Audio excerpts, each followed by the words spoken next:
어제 윤석열 전 검찰총장의 의혹이 담겨 있다는 엑스파일 논란에 보수 야권은 공작 정치라며 일제히 방어에 나서고 있습니다. 그러면서도 문제될 내용이 있다면 파일 공개부터 하고 해명을 들어보자며 조심스러운 반응을 보였는데요.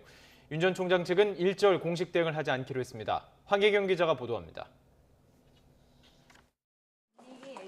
윤석열 전 검찰총장의 의혹 파일을 처음 언급한 사람은 더불어민주당 송영길 대표였습니다. 지난달 집회에서 대한민국 대통령은 적당히 되는 게 아니라며 윤석열의 수많은 사건에 대한 파일을 차곡차곡 준비하고 있다고 말한 겁니다. 부인과 장모 등 가족의 각종 의혹을 대수롭지 않은 일로 치부하면서 특히 장모 문제에 대해서는 주변인들에게 10원 한 장 손에 끼친 적 없다는 오만한 태도를 보여왔습니다. 과연 7월에 있는 재판 결과에서 유죄가 나온다면 무엇라고 하실지 궁금합니다. 여기에 국민의힘 성향의 정치평론가가 이른바 엑스파일을 직접 봤다면서 방어가 어렵겠다는 글을 SNS에 올리며 파문은 더욱 커졌습니다.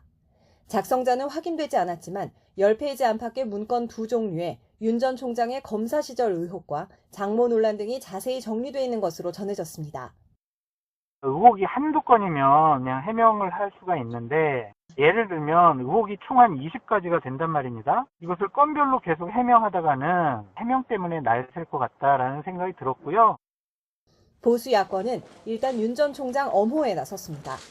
윤석열 전 총장에게 문제가 있었다면 문재인 정부가 가만히 있었겠느냐며 야권의 유력 대선 후보에 대한 공작의 냄새가 난다고 지적했습니다. 다만 엑스파일의 실체가 확인되지 않은 만큼 도의적 형사적 책임을 져야 할 내용이 있다면 공개부터 하라고 촉구했습니다.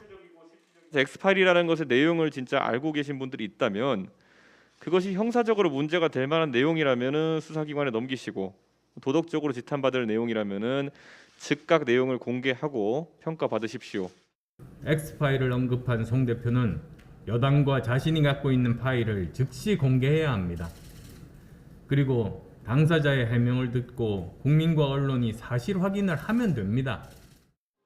윤 전 총장 측은 근거 없는 정치 공세라며 엑스파일에 대해선 공식 대응을 하지 않겠다고 밝혔습니다.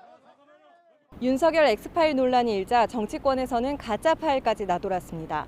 정치참여 선언을 일주일가량 앞둔 윤 전 총장이 이를 어떻게 돌파할지 이목이 집중되고 있습니다.